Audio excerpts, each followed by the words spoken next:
إن الحمد لله نحمده ونستعينه ونستغفره ونعوذ بالله من شرور أنفسنا ومن سيئات أعمالنا من يهده الله فلا مضل له ومن يضلله فلا هادي له وأشهد أن لا إله إلا الله وحده لا شريك له وأشهد أن محمدا عبده ورسوله أما بعد فإن خير الحديث كتاب الله وخير الهدي هدي محمد صلى الله عليه وسلم وشر الأمور محدثاتها وكل محدثة بدعة وكل بدعة ضلالة وكل ضلالة في النار يا أيها الذين آمنوا اتقوا الله حق تقاته ولا تموتن إلا وأنتم مسلمون يا أيها الناس اتقوا ربكم الذي خلقكم من نفس واحدة وخلق منها زوجها وبث منهما رجالا كثيرا ونساء واتقوا الله الذي تساءلون به والأرحام إن الله كان عليكم رقيبا يا أيها الذين آمنوا اتقوا الله وقولوا قولا سديدا يصلح لكم أعمالكم ويغفر لكم ذنوبكم ومن يطع الله ورسوله فقد فاز فوزا عظيما أما بعد فقال الله تعالى في كلام المجيد والفرقان الحميد وإذ يعدكم الله إحدى الطائفتين أنها لكم وتودون أن غير ذات الشوكة تكون لكم ويريد الله أن يحق الحق بكلماته ويقطع دابر الكافرين ليحق الحق ويبطل الباطل ولو كره المجرمون. اور جب آپ سے اللہ تعالیٰ وعدہ کر رہا تھا کہ دونوں جماعتوں میں سے ایک آپ کے پاس آ جائے گی اور تم یہ چاہتے تھے کہ جس کے پاس اسلحہ نہیں ہے وہ تمہارے قبضے میں آ جائے، اور اللہ تعالیٰ یہ چاہتا تھا کہ حق کو حق کر دکھائے اور کافروں کی جڑ کاٹ کے رکھ دے تاکہ حق حق ہو جائے اور باطل باطل ہو جائے، چاہے یہ بات مجرموں کو ناگوار گزرے۔ یہ سورۃ انفال کی 2 آیات اللہ کی توفیق سے ہم نے ترجمے کے ساتھ سنی ہے، اور یہ آج 18 رمضان المبارک ہے اور یہ 1445 ہجری کا سال چل رہا ہے۔ ان آیات کا تعلق آج سے 1443 سال پہلے انہی دنوں کے ساتھ تھا۔ آج سے 1443 سال پہلے 2 ہجری کے 18 رمضان المبارک کو اللہ کے نبی صلی اللہ علیہ وسلم اس وقت بدر کے میدان میں موجود تھے۔ 17 کو مارکا ہوا تھا اور اس وقت اصول یہ تھا جنگوں کا کہ جو لوگ جیتتے تھے اس کے بعد وہ 3 دن میدان جنگ میں رہتے تھے، تو نبی صلی اللہ علیہ وسلم بھی 3 دن میدان جنگ میں رہے تھے۔ مارکا 17 کو ختم ہو گیا تھا لیکن 3 دن تک آپ وہاں میدان میں موجود رہے تھے، اور اس کا تذکرہ اللہ رب العالمین نے ان آیات میں کیا ہے۔ اور قرآن مجید میں اللہ تعالیٰ نے مختلف، ایک تو پچھلے انبیاء کا تذکرہ ہے قرآن مجید میں، پرانی امتوں کے واقعات ہیں قرآن مجید میں، اور وہ واقعات ایسے ہیں صحابی آئے رسول اللہ صلی اللہ علیہ وسلم کے پاس، کہتے ہیں لکا شفتا یا رسول اللہ، اللہ کے نبی آپ بوڑھے ہو گئے یا آپ پہ بڑھاپے کے اثار آ گئے۔ ہمارے جیسا کوئی بندہ ہوتا وہ کہتا ہے جی قرضے چڑھ گئے ہیں، بیٹیاں جوان ہیں، ٹھیک ہے کیا کروں، کاروبار میں مندہ ہے، تو میں بوڑھا نہ ہوں تو اور کیا کروں؟ تو نبی صلی اللہ علیہ وسلم کا جواب یہ تھا شیبتنی ہود و اخواتھا، مجھے سورت ہود نے اور اس جیسی سورتوں نے بوڑھا کر کے رکھا، اور ان سورتوں میں پرانے انبیاء کے واقعات ہیں، پچھلی قوموں کے واقعات ہیں۔ جس زمین پہ آج ہم رہتے ہیں ہمارے سے پہلے بھی لوگ رہتے تھے، ہمارے سے زیادہ طاقتور تھے، ہمارے سے زیادہ صلاحیتیں رکھنے والے تھے، لیکن جب انہوں نے اللہ کی نافرمانی اختیار کی پھر اللہ رب العالمین کی پکڑ آئی۔ فَكُلًّا أَخَذْنَا بِذَنبِهِ فَمِنْهُمْ مَنْ أَرْسَلْنَا عَلَيْهِ حَاصِبًا وَمِنْهُمْ مَنْ أَخَذَتْهُ الصَّيْحَةُ وَمِنْهُمْ مَنْ خَسَفْنَا بِهِ الْأَرْضَ وَمِنْهُمْ مَنْ أَغْرَقْنَا وَمَا كَانَ اللَّهُ لِيَظْلِمَهُمْ وَلَكِنْ كَانُوا أَنفُسَهُمْ يَظْلِمُونَ۔ اللہ تعالیٰ کہتے ہیں ہم نے ان میں سے ہر ہر ایک کو اس کے گناہوں کی وجہ سے پکڑ لیا. کسی پہ ہم نے آندھی کا عذاب بھیجا اور کسی پہ ہم نے کڑک کا عذاب بھیجا اور کسی کو ہم نے زمین میں دنسا دیا اور کسی کو ہم نے پانی میں غرق کر دیا. تمہارا رب کسی پہ ظلم کرنے والا نہیں تھا, وہ لوگ اپنی جانوں پہ خود ظلم کرنے والا. دوسرا حصہ ہے جو قرآن مجید کا, وہ قرآن مجید کا حصہ ہے احکامات کا جس میں اللہ تعالیٰ نے احکامات بیان کیے ہیں, حکم بیان کیے ہیں. سورۃ مائدہ ہے, سورۃ الانعام ہے, سورہ بقرہ میں, آل عمران, خاص طور پہ جو مدنی صورتیں ہیں. مکی صورتوں میں زیادہ تذکرہ ہے پرانے انبیاء اور پرانی قوموں کا, اور مدنی صورتوں میں چونکہ مسلمان ایک آزاد ملک میں آ گئے تھے تو مدنی صورتوں میں احکامات ہیں اور جو واقعات ہیں اللہ تعالیٰ نے تفصیل سے بیان کیے ہیں. ان کی خوبیاں, خامیاں, غلطیوں کو اللہ تعالیٰ نے بیان کیا ہے. جو مار کے مسلمانوں نے لڑے اللہ تعالیٰ نے وہ مار کے بیان کیے ہیں.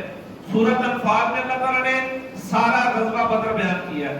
سورۃ آل عمران میں اللہ تعالیٰ نے اس کا جو حصہ چوتھے پارے میں ہے غزوہ احد بیان کیا اللہ تعالیٰ. سورۃ احزاب میں سارا غزوہ احزاب بیان ہوا ہے اور غزوہ بنو قریظہ بیان ہوا ہے. سورہ حشر میں غزوہ بنو نذیر بیان ہوا ہے. سورۃ فتح میں اللہ تعالیٰ نے صلح حدیبیہ اور فتح مکہ اللہ تعالیٰ نے بیان کیا. تو یہ جو واقعات قرآن کی صورتیں ہیں ان کا تعلق ان واقعات کے ساتھ ہے جو نبی صلی اللہ علیہ وسلم کی زندگی میں وقوع پذیر ہوئے تھے. اور جو میں نے آج پڑھی ہے اس کا تعلق بدر کے ساتھ ہے. نبی صلی اللہ علیہ وسلم 13 سال آپ مکہ میں رہے ہیں, 13 سال پہلی وحی نازل ہونے کے بعد, اور 13 سال آپ نے دعوت دی اور لوگوں کی تربیت کی اور چند لوگ مسلمان ہوئے اور ایک جماعت کھڑی ہو گئی اور اس جماعت اور رسول اللہ صلی اللہ علیہ وسلم کے خلاف بڑا پروپیگنڈا ہوتا تھا اور ان پہ بڑا تشدد ہوتا تھا. وہ لوگ آ کے اجازت مانگتے تھے کہ اللہ کے نبی اجازت دے ہم بھی بدلہ لیں, جو ہمارے اوپر ظلم کرتے ہیں آپ ہمیں اجازت دیں کہ ہم بھی ان کا مقابلہ کریں.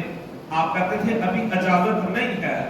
الم تری الی الذین قیل لهم کفوا ایدیکم, اللہ تعالیٰ کہتے ہیں کہ ہم نے ان کو کہا تھا کہ تم نے ابھی لڑنا نہیں ہے, تم نے ہاتھ نہیں ابھی اپنے اٹھانے, تم اپنے ہاتھوں کو روک کے رکھو. اور لیکن جب مسئلہ زیادہ ہی بڑھ گیا نبی صلی اللہ علیہ وسلم اور آپ کے صحابہ کا وجود ہی ناقابل برداشت ہو گیا اور انہوں نے دار الندوہ میں جو مکے کی پارلیمنٹ تھی, ہیڈ کوارٹر تھا, وہاں پہ انہوں نے میٹنگ بلائی. میٹنگ کا ایجنڈا یہ تھا کہ اس بندے اور اس کی جماعت یہ مسلمانوں سے جان کیسے چھڑانی ہے.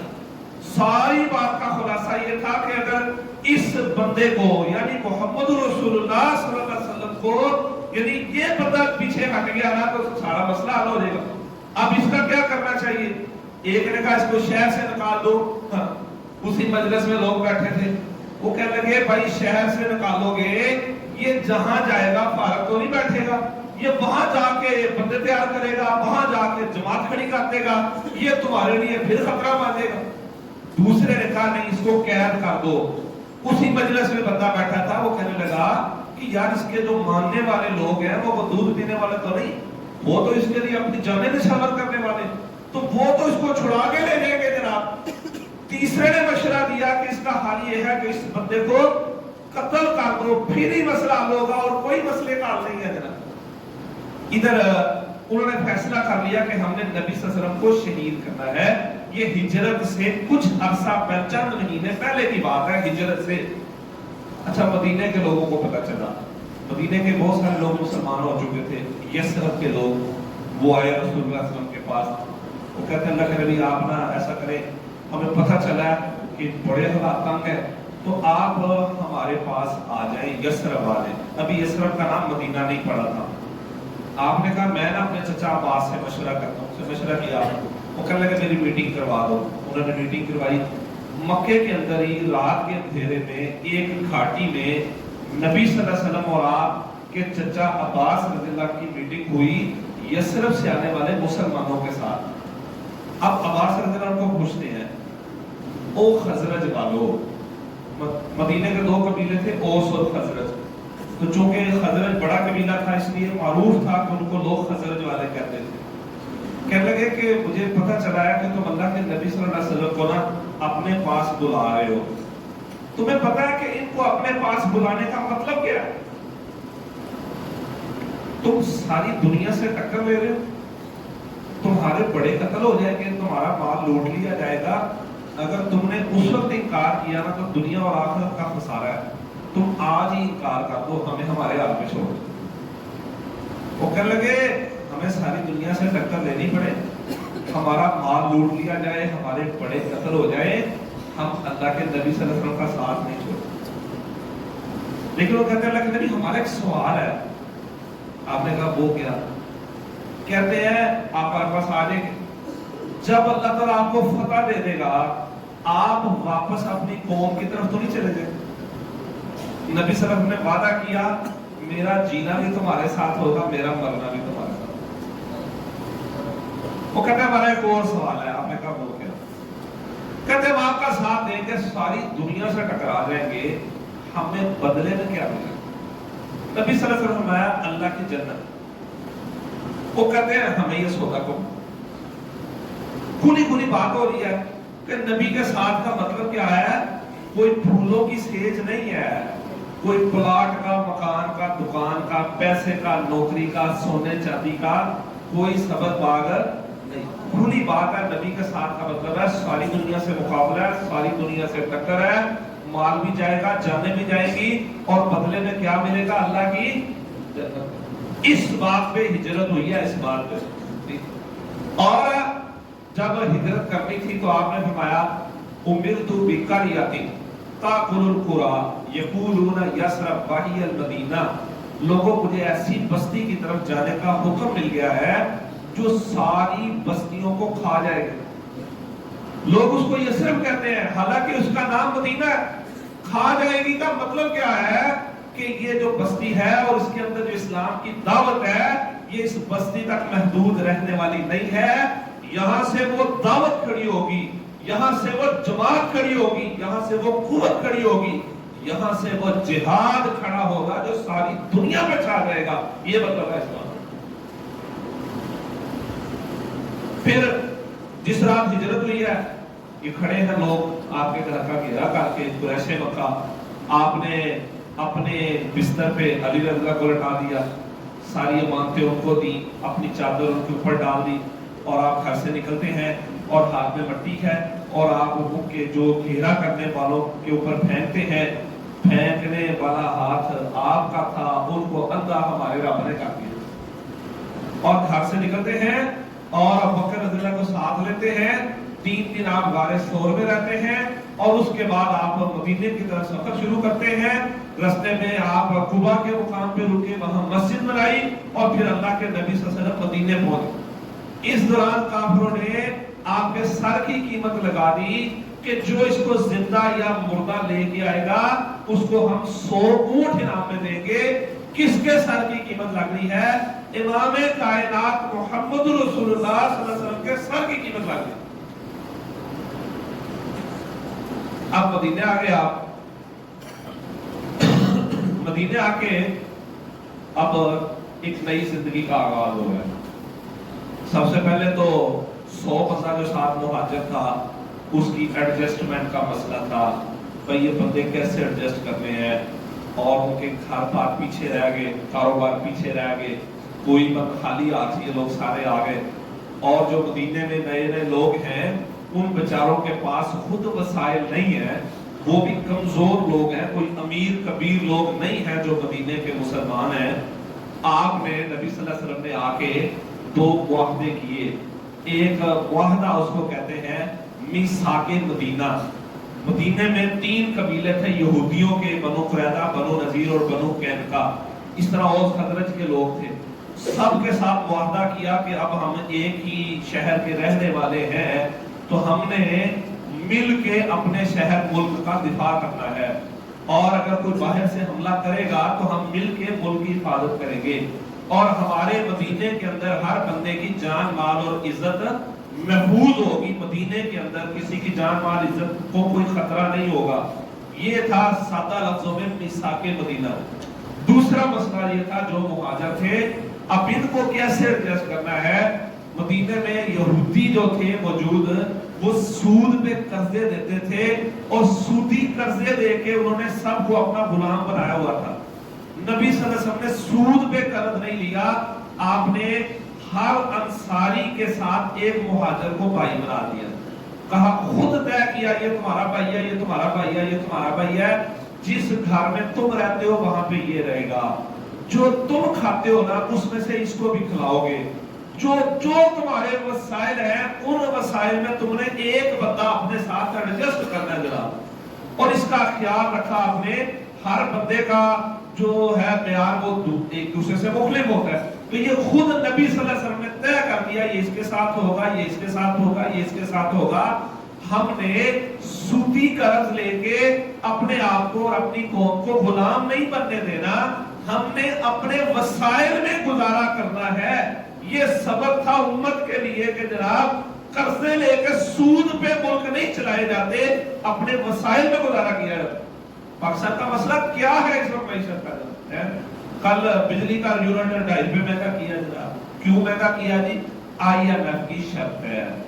گیس کے بل اس دفعہ اتنے زیادہ آگے جناب، جس کا 5,000 آتا تھا 50,000 روپیہ بل ٹھوک دیا۔ کیوں ٹھوک دیا جی؟ IMF کی شرط ہے جناب۔ پیٹرول کا ریٹ بڑھے گا، کیوں بڑھے گا جی؟ IMF کی شرط ہے۔ وجہ کیا ہے کہ ہم نے ان سے سودی قرضے لیے ہوئے ہیں، صرف قرضے نہیں سودی قرضے لیے ہیں، سودی قرضے لیے ہوئے ہیں، اور جناب وہ ہمیں ڈکٹیٹ کرتے ہیں۔ ہفتہ پہلے IMF کا وفد واپس گیا نا، جو مذاکرات کر رہا تھا جناب، ڈکٹیشن، یہ غلامیاں کیوں کرنی پڑی ہیں؟ سود کی وجہ سے۔ نبی صلی اللہ علیہ وسلم نے سود پہ قرض نہیں لیا، فلاحی معاشرہ بنایا۔ پاکستان بھی اس دن آزاد ہوگا جب ہم ان سودی غلامیوں سے نجات حاصل کر کے اپنے قدموں پہ کھڑے ہوں گے، اور اللہ تعالیٰ نے ہمیں وسائل کم نہیں دیے، ہمارے ملک کے پاس وسائل بہت زیادہ ہیں، وسائل کا مسئلہ نہیں ہے، اللہ تعالیٰ نے بہت کچھ دیا ہے ہمارے ملک کو۔ اگلی بات، اب اللہ تعالیٰ کی طرف سے اجازت مل گئی کس بات کی؟ اُذِنَ لِلَّذِينَ يُقَاتَلُونَ بِأَنَّهُمْ ظُلِمُوا، جن پہ ظلم ہوا نا اب ان کو لڑنے کی اجازت ہے۔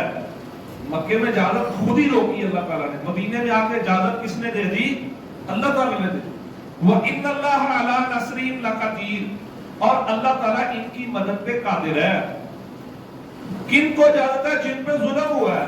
اب تم نے ظلم پہ صبر کر کے نہیں بیٹھ جانا، اب تم نے بدلہ لینا ہے، اب تم نے لڑنا ہے، اب تم نے مقابلے کرنے ہیں۔ وہ پچھلا دور گزر گیا، اب اتنی قوت آ گئی، جماعت آ گئی تمہارے پاس۔ وَإِنَّ اللَّهَ عَلَىٰ نَصْرِهِمْ لَقَدِيرٌ، اللہ تعالیٰ تمہاری مدد پہ قادر ہے۔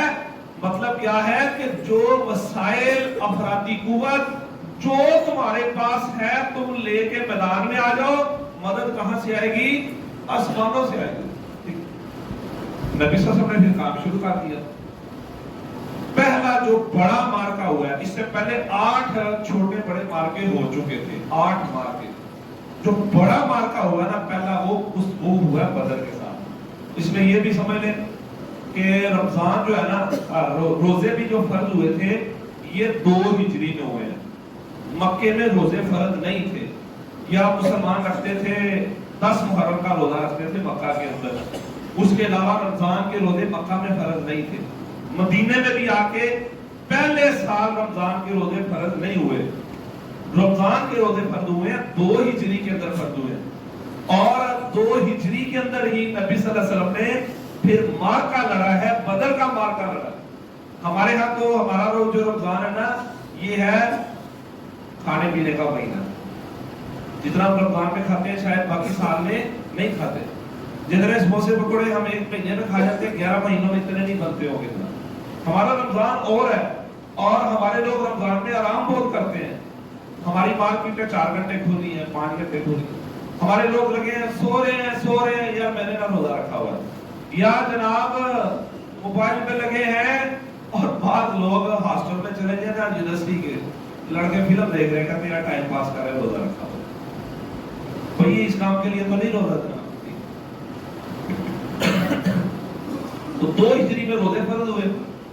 نبی صلی اللہ علیہ وسلم نے نا، آپ کو پتا چلا کہ مکے سے ایک تجارتی قافلہ شام جا رہا ہے، آپ نے صحابہ کو بھیجا، ہم نے اس قافلے پہ حملہ کرنا، ہم نے کافروں کو چین سے بیٹھنے نہیں دینا۔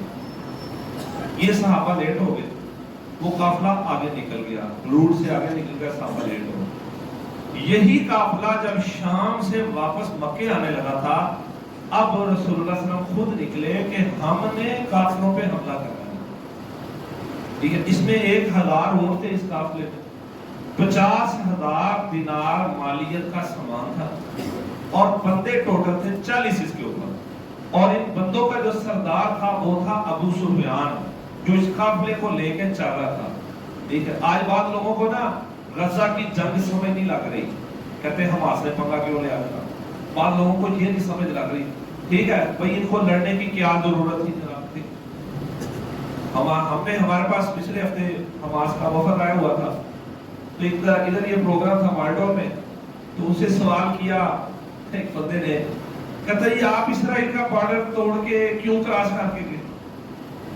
غزہ، وہ ڈاکٹر عبد الرحمان کا تعلق غزہ کے ساتھ، وہ کہنے لگے کہ اسرائیل نام کا تو کوئی ملک دنیا میں ہے ہی نہیں، ہم تو اپنے گھر میں بیٹھے ہیں، یہ تو باہر سے ڈاکو آ کے ہمارے ملک میں بیٹھے ہیں، ہم جب مرضی اور جس طرح مرضی ڈاکوؤں کو ملک سے نکالیں، ہمیں تو ہر طرح کا اختیار حاصل ہے، ہم تو اپنے گھر میں بیٹھے ہیں۔ بہرحال نبی صلی اللہ علیہ وسلم خود نکلے کہ ہم نے کافروں کی سپلائی لائن کاٹنی ہے، اس لیے خود نکلے آپ۔ ابو سفیان بہت تیز بندہ تھا، اس کو پتہ چل گیا کہ اس طرح نا نبی صلی اللہ علیہ وسلم نکلے ہیں مدینہ سے۔ اچھا، چونکہ آپ نکلے تھے 40 بندوں سے لڑنے کے لیے اور جناب تجارتی قافلے سے، اس لیے زیادہ تیاری بھی نہیں تھی، سارے صحابہ نہیں تھے ساتھ گئے، کچھ گئے کچھ رہ گئے۔ ابو سفیان نے یہ کیا کہ اس نے یہ کیا کہ راستہ بدل دیا، دوسرا اس نے یہ کیا کہ ایک تیز سوار مکے بھیج دیا تاکہ مکے والوں کو جا کے وہ یہ بتائے کہ بھائی تمہارے قافلے پہ حملہ ہو گیا۔ وہ جو تیز سوار مکے پہنچا، اس نے جا کے شور ڈالا، اور پھر مکہ میں تیاری شروع ہو گئی، اور مکہ سے پھر 1300 افراد پہ مشتمل قافلہ نکلا، 300 رستے میں سے واپس ہو گئے، اور 1000 بندہ جو ہے وہ مکہ سے پھر نکل کے مدینے کی طرف جناب چل پڑا کہ ہم نے مسلمانوں سے مقابلہ کرنا ہے اور ہم نے ان کی عید سے عید بجانی ہے۔ اچھا، ادھر ابو سفیان نکل گیا، سائڈ میں نکل گیا، قریش مکہ کو بھی پتہ چل گیا کہ ابو سفیان بچ گیا، ابو سفیان بچ گیا، لیکن ان کے بعد لوگوں نے کہا کہ اب چونکہ مسئلہ ہی نہیں ہے تو ہمیں واپس آ جانا چاہیے۔ لیکن ابو جہل نے اور باقی کمانڈروں نے کہا کہ اب ہم جائیں گے، اور اگر نہ بھی ہوا نا مقابلہ مسلمانوں سے تو ہم مدینے کے قریب جا کے 3 دن بیٹھیں گے، اور وہاں جا کے ہم شراب پئیں گے، عورتیں ساتھ لیں گے ناچنے والی، کہ ہم وہاں جا کے 3 دن اپنا نا ٹیکا دکھا کے آئیں گے۔ جس طرح میں نے پہلے بتایا کہ اس وقت اصول یہ تھا کہ جنگ میں جو جیتتا تھا وہ 3 دن وہاں پہ گیا۔ نبی صلی اللہ علیہ وسلم کو بھی پتہ چل گیا کہ یہ قافلہ تو نکل گیا، اور اب یہ بھی پتہ چل گیا کہ مکے سے قافلہ آ گیا۔ اب یا تو آپ اگر مدینے واپس چلے جاتے اور وہ لوگ باہر آ کے 3 دن جناب آ کے دہشت بٹھا کے جاتے، اس میں بھی مسلمانوں کی بے وقاری تھی جناب، ٹھیک ہے، مسلمانوں کی بے وقاری تھی کہ جناب یہ لڑ نہیں سکے۔ یہ ایک فیصلہ کن مرحلہ تھا۔ آپ نے پھر میٹنگ بلائی رسول اللہ صلی اللہ علیہ وسلم، اور اللہ کے نبی صلی اللہ علیہ وسلم کا معمول یہ تھا کہ آپ مشورہ کرتے تھے، مشورہ کرتے، اور یاد رکھیں کہ مشورہ کرنا اللہ تعالیٰ کا حکم ہے، ٹھیک ہے۔ اللہ تعالیٰ نے آپ کو حکم دیا کہ وَشَاوِرْهُمْ فِي الْأَمْرِ، آپ معاملات میں مشورہ کیا کریں لوگوں کے ساتھ، ٹھیک ہے۔ قرآن مجید کی پوری سورت کا نام ہے سورۃ شورا، وَأَمْرُهُمْ شُورَىٰ بَيْنَهُمْ، کہ مسلمانوں کے جو معاملات ہیں وہ مشورے کے ساتھ ترتیب پاتے ہیں۔ آپ نے کہا جی ہاں جی مشورہ کرنا، صحابہ سے کہا مشورہ دو۔ پہلے ابوبکر رضی اللہ کھڑے ہوئے، کہتے اللہ کے نبی صلی اللہ علیہ وسلم ساتھ ہیں، آپ نام لے کے نکلیں، یعنی ہمیں لڑنا چاہیے، اس کے بغیر نہیں ہے۔ عمر رضی اللہ نے مشورہ دیا، پھر مقداد بن عمر رضی اللہ کھڑے ہوئے، انہوں نے کہا کہ اللہ کے نبی صلی اللہ علیہ وسلم ہم آپ کو وہ بات نہیں کہیں گے جو بنی اسرائیل نے موسیٰ علیہ السلام کو کہی تھی۔ کیا کہی تھی بلا؟ فَاذْهَبْ أَنْتَ وَرَبُّكَ فَقَاتِلَا إِنَّا هَاهُنَا قَاعِدُونَ۔ موسیٰ تو اور تیرا رب جا کے لڑ، ہم تو یہاں بیٹھے۔ وہ کہنے لگے ہم یہ نہیں کہیں گے، ہم آپ کے آگے بھی لڑیں گے، پیچھے بھی لڑیں گے، دائیں بھی لڑیں گے، بائیں بھی لڑیں گے۔ آپ نے پھر کہا مجھے مشورہ دو۔ یہ جو تینوں صحابہ تھے نا، بکر، عمر اور مقداد رضی اللہ عنہ، یہ تینوں تھے مہاجر۔ یہ وہ تھے جو ہجرت کر کے نبی صلی اللہ علیہ وسلم کے پاس تھے، اور تعداد جو تھی وہ سمجھ لیں کہ 60% 70% لوگ قافلے کے اندر تھے، انصار کے لوگ تھے، انصار جو پہلے سے مدینے کے مقامی لوگ۔ آپ نے کہا مجھے مشورہ دو۔ پھر سعد بن معاذ رضی اللہ کھڑے ہوئے، یہ اوس قبیلے کے سردار تھے اور کمانڈر تھے۔ کہنے لگے کہ اللہ کے درسرم، مجھے لگتا ہے کہ آپ نا انصاریوں کی بات سننا چاہتے ہیں، آپ کا ارادہ یہ ہے کہ انصاری کی بات کریں، تو میں اپنی قوم کا نمائندہ بن کے آپ سے بات کر رہا ہوں۔ کہتے ہیں ہم نے آپ کا کلمہ پڑھا ہے، ٹھیک ہے، اور آپ جس کے ساتھ چاہے تعلق جوڑ لیں، جس کے ساتھ چاہے تعلق توڑ لیں، ہم آپ کے ساتھ ہیں۔ آپ ہمیں سمندروں میں کود جانے کا حکم دیں گے، ہم کود جائیں گے۔ ہمارے مال میں سے جو چیز آپ لے لیں گے، ہمیں وہ زیادہ محبوب ہے اس چیز سے جو آپ ہمارے پاس رہنے دیں گے۔ یہ بڑا فکر ہے کہ آپ ہمارے مال میں سے جو لے لیں گے وہ ہمیں زیادہ پسند ہے بنسبت اس کے جو آپ ہمارے پاس رہنے دیں گے۔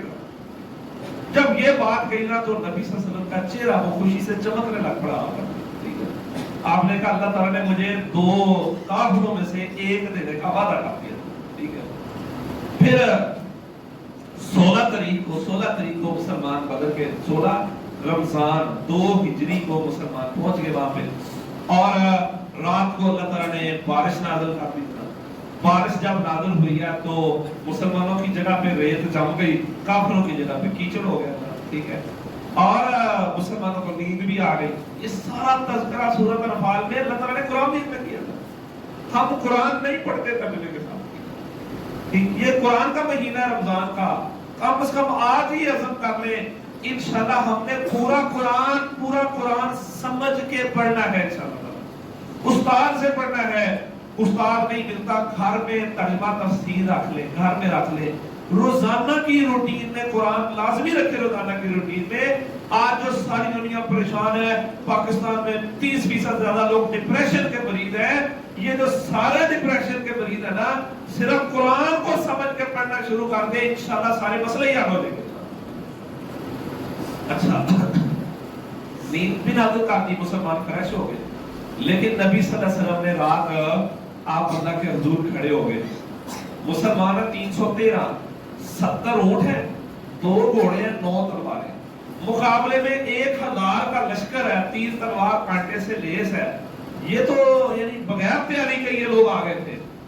آپ نے پھر دعا کیا کی کہ یا اللہ اگر آج یہ لوگ قتل ہو گئے، اس زمین پہ تیری عبادت کرنے والا کوئی نہیں ہوگا۔ ایسی کریا جاری کی کہ آپ کی چادر کندھوں سے گر گئی۔ ابو بکر رضی اللہ نے آپ کی چادر اڑائی اور کہنے لگے اللہ کے نبی بس کرے، بہت دعا ہوگی۔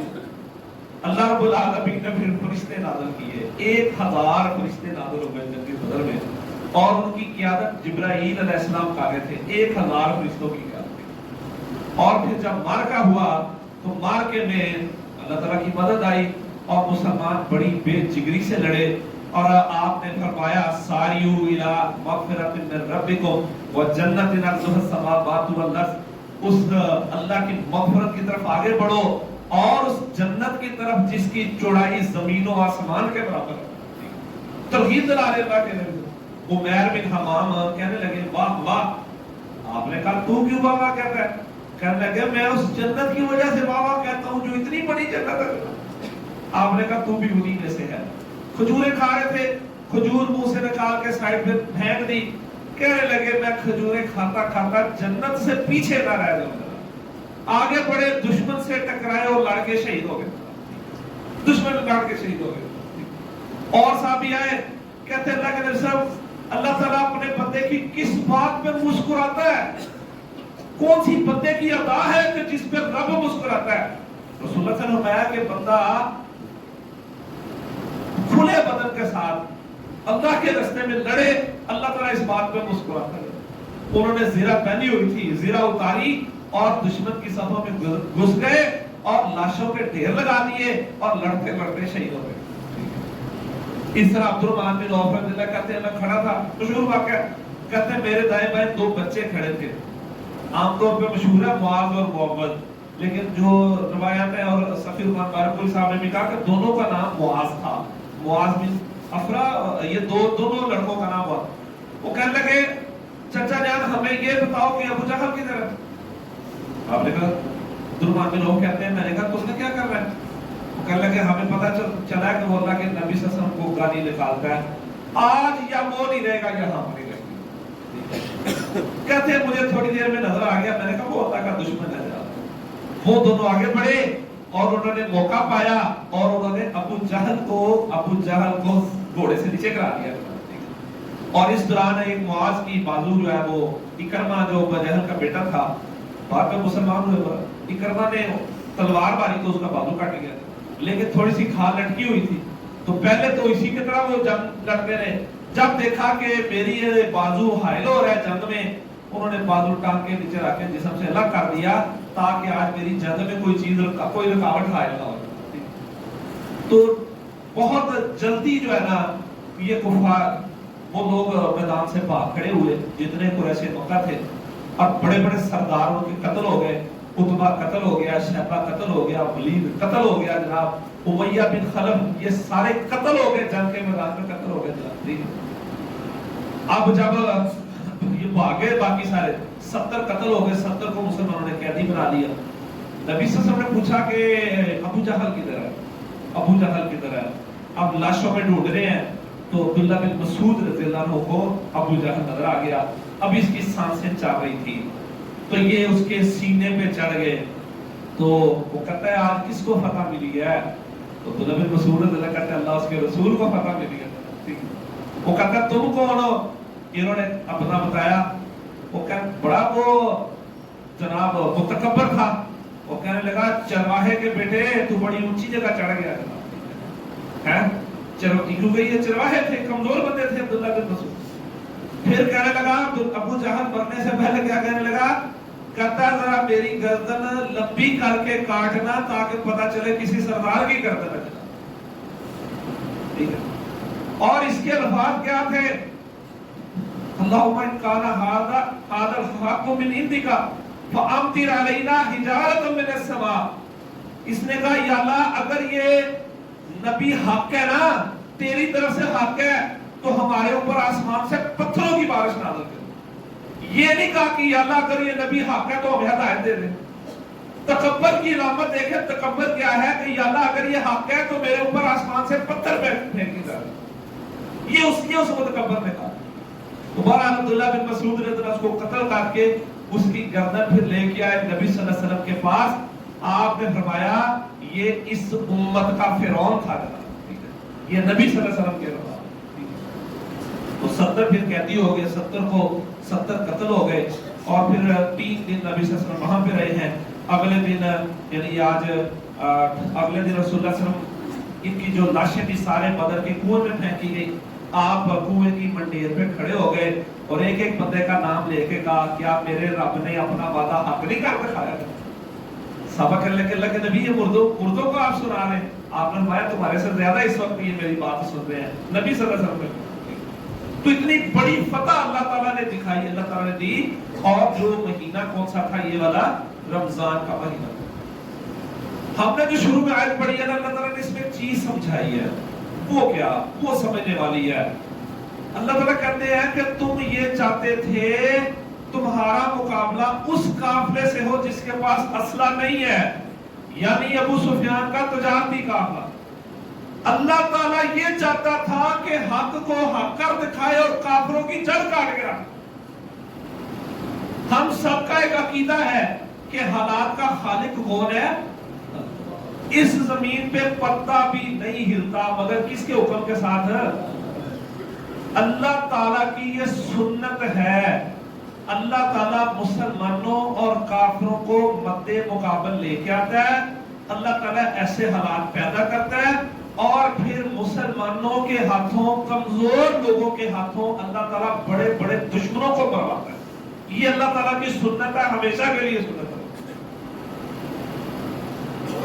یہ جو لڑائی ہے نا، یہ کوئی ایک دو دن کی یا ختم ہونے والی لڑائی نہیں ہے۔ اللہ تعالیٰ ایک جگہ کہتے ہیں لا یزالون یقاتلونکم، کافر ہمیشہ تمہارے سے لڑتے رہے۔ یعنی یہ نہیں ہے کہ مسلمان بہت شریف ہو جائیں تو یہودی ان کے خیر خواہ ہو جائیں گے، ایسی کوئی بات ہے۔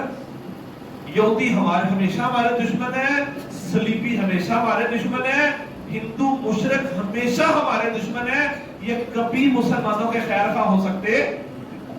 فرمایا سورۃ توبہ میں وَإِن يَظْهَرُوا عَلَيْكُمْ لَا يَرْقُبُوا فِيكُمْ إِلَّا وَلَا ذِمَّةً، اگر کافر تمہارے اوپر غالب آ گئے نا، پھر یہ کسی قاعدے قانون کی پرواہ نہیں کرتے۔ مثال ہے، پاکستان کے پاس اگر فوج نہ ہو، ایٹم بم نہ ہو، مجاہدین نہ ہو، کیا انڈیا ہمیں جینے دے گا؟ کیا رہا؟ امریکہ جینے دے گا؟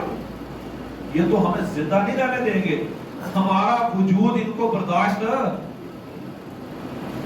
جرم کیا ہے؟ لا الہ۔ کشمیریوں کا جرم کیا ہے؟ لا الہ۔ کیا مسئلہ تھا برما کے مسلمانوں کا؟ ہزاروں مسلمانوں کو زندہ جلا دیا گیا، ان کا جرم کیا ہے؟ لا الہ۔ وَمَا نَقَمُوا مِنْهُمْ إِلَّا أَن يُؤْمِنُوا بِاللَّهِ الْعَزِيزِ الْحَمِيدِ۔ اللہ تعالیٰ نے سورہ بروج میں کہا خندقوں میں زندہ جلا دیے گئے لوگ، ان کا جرم کیا تھا کہ وہ اللہ بھی مان رکھتے تھے۔ یہ اسلام اور کفر کی جنگ یہ پہلے دن سے جاری ہے اور اس نے قیامت تک جاری رہنا ہے، اس جنگ نے ختم نہیں ہونا ہے۔ ہم نے انہی جنگوں کے اندر زندگی گزار دی۔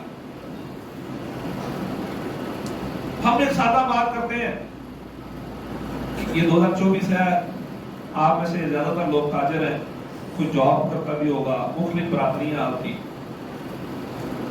ہر دور، ہر علاقے اور ہر طبقے کے لیے اللہ تعالیٰ نے جس شخصیت کی زندگی کو ماڈل اور نمونہ قرار دیا نا، وہ محمد رسول اللہ صلی اللہ علیہ وسلم۔ آپ میں سے کوئی یہ نہیں کہہ سکتا چونکہ میں تو بزنس مین ہوں میرے لیے نمونہ کوئی اور ہے، کوئی یہ کہہ سکتا ہے؟ نہیں ہے۔ ہر بندے کا ڈائریکٹ آج کے دور کا کوئی بندہ ماڈل نہیں، یہ بات یاد رکھیں۔ استاد کا احترام ہے، بڑے کا احترام ہے، علماء کا احترام ہے، ٹھیک ہے، ان کا احترام ہے، والدین کا احترام ہے، لیکن ماڈل اطاعت کس کی؟ اللہ اور اس کے رسول صلی اللہ علیہ وسلم۔ نبی صلی اللہ علیہ وسلم نے جو زندگی گزاری ہے نا، وہ بڑے سکون سے گھر بیٹھ کے بیوی بچوں کا پیٹ پال کے زندگی نہیں گزاری ہے۔ آپ کی زندگی بہت متحرک زندگی، اس میں دعوت ہے، اس میں جہاد ہے، اس میں مارکے ہیں، مقابلے ہیں، ساری دنیا سے ٹکر ہے۔ آپ نے جماعت کھڑی کی ہے، اللہ کے افراد تیار کیے ہیں، اپنی ذات اپنے گھر کو مختصر رکھا ہے۔ اللہ نے آپ کو وسائل تھوڑے نہیں دیے تھے، ٹھیک ہے، شروع میں مسئلہ تھا، لیکن جب غنیمتیں آنی شروع ہو گئی، اتنا مال تھا اللہ کے نبی صلی اللہ علیہ وسلم کے پاس، 300 اونٹ آپ ایک ایک بندے کو تحفہ دے دیتے تھے۔ اندازہ لگائیں 300 اونٹ کا مطلب آج کے دور میں، چلو میں کہتا ہوں 2-3 لاکھ کا بھی لگا لیں، 10 کروڑ روپیہ نبی صلی اللہ علیہ وسلم ایسے تحفہ دے دیتے تھے، یہ تم رکھ لو، یہ تم رکھ لو۔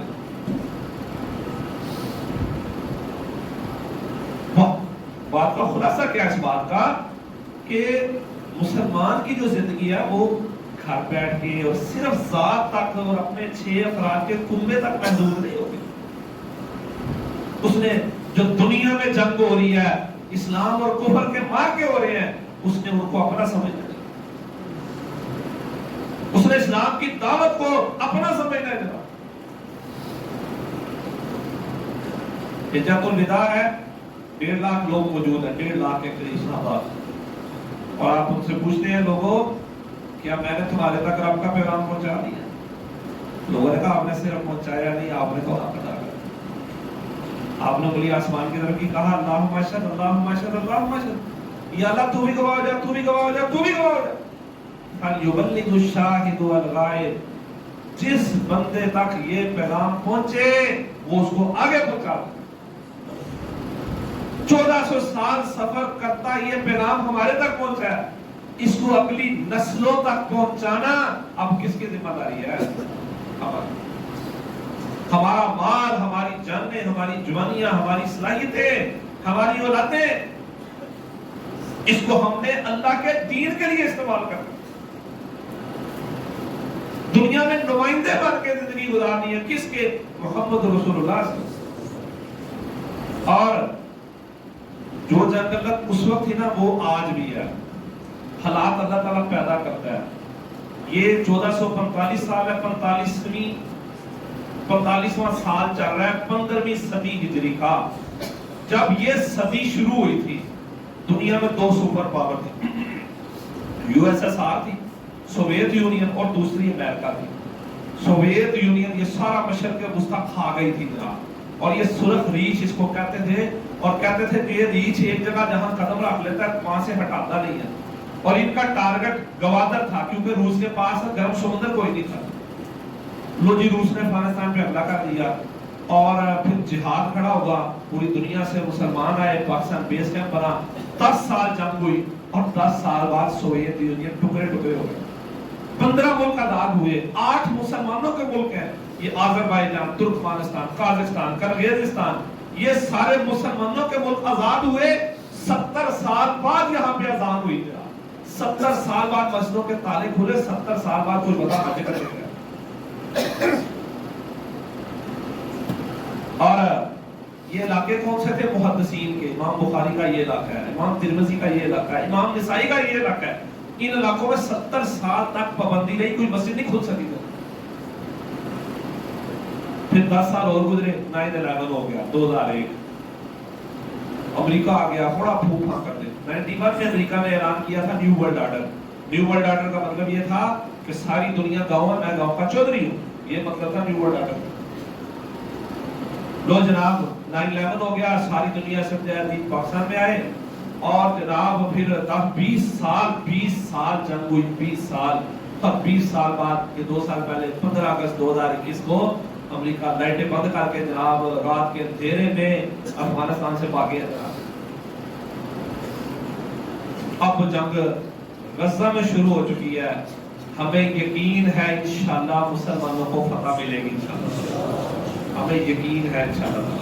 اللہ کے فضل سے امریکہ بہت بڑی قوت تھا، روس بہت بڑی قوت تھا، اسرائیل تو چھوٹا سا ملک ہے، اتنی بڑی قوت بھی نہیں ہے، ظلم وہ کر رہا ہے۔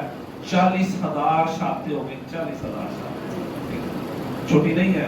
ہم ان کی مدد کر رہے ہیں، ہم ان کی مدد کر رہے ہیں، ریلیف میں بھی کر رہے ہیں۔ ہمارا تو 12 سال سے ان کے ساتھ تعلق ہے۔ اس وقت جو ہم سحری افطاری لاہور میں کروا رہے ہیں الحمدللہ، اسی طرح غزہ میں بھی کروا رہے ہیں الحمدللہ۔ راشن بیگ بھی ہے، بہت سارے ساتھی الحمدللہ آپ میں سے جانتے ہیں، اور جو نمائندے آئے تھے ان سے بھی ملے۔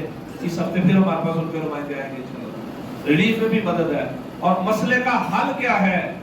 سلامتی کونسل نے پرسوں قرارداد بھیجی کہ جی جنگ بندی کی، اسرائیل نے کہا ہم نہیں مانتے، لاتوں کے بھوت باتوں سے۔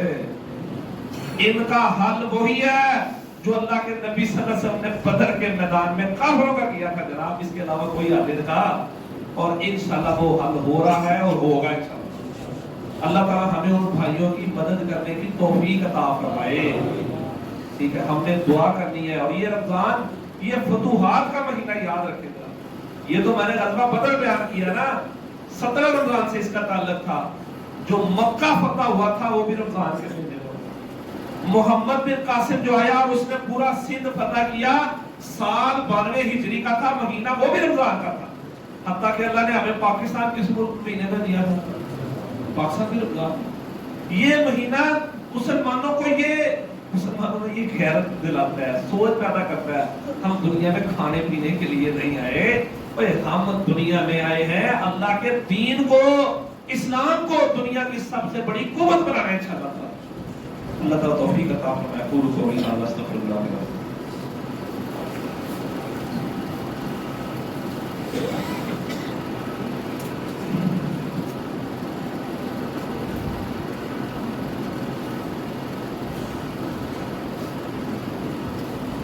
إن الحمد لله نحمده ونستعينه ونستغفره ونعوذ بالله من شرور أنفسنا ومن سيئات أعمالنا من يهده الله فلا مضل له ومن يضلل فلا هادي له وأشهد أن لا إله إلا الله وحده لا شريك له وأشهد أن محمدا عبده ورسوله.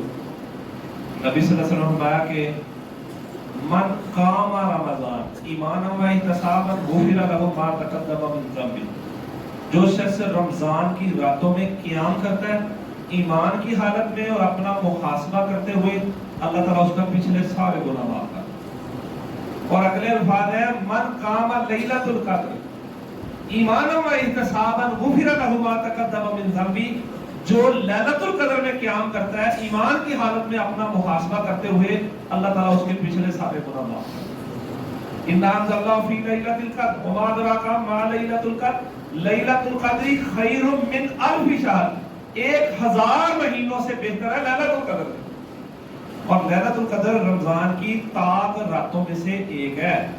ہمارے بعض لوگوں نے نا صرف 27 کو مطلب بھئی اگر اللہ تعالیٰ نے 27 کرنا ہوتا تو بتا دے.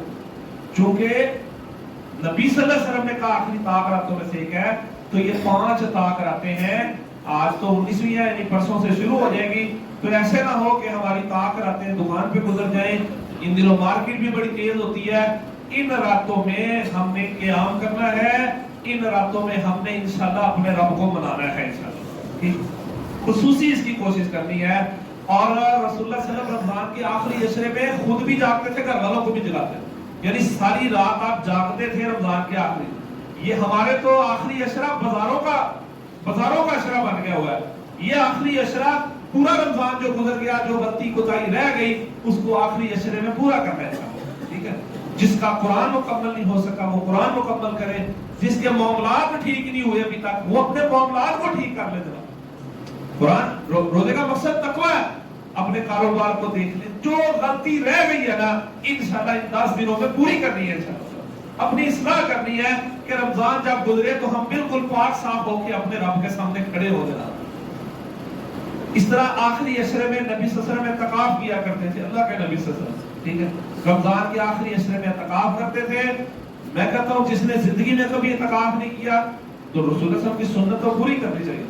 آپ ہر سال اعتکاف کرتے تھے. ایک سال رہ گیا اگلے سال آپ نے دو عشرے اعتکاف کیا رسول اللہ صلی اللہ علیہ وسلم. تو یہ سنت ہم نے زندہ کرنی ہے انشاءاللہ تعالی. ٹھیک ہے یہ سنت زندہ کرنی. اور آپ تاجر لوگ ہیں. رسول اللہ صلی اللہ علیہ وسلم آیا کہ جو رمضان کا عمرہ ہے وہ حج کے برابر ہے جناب.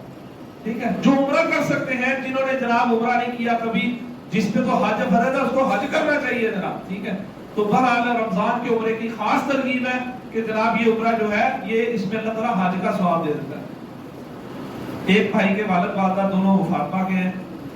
اللہ تعالیٰ ان کی اور جتنے مسلمان فوت ہو چکے ہیں اللہ تعالیٰ سب کی مغفرت فرمائے.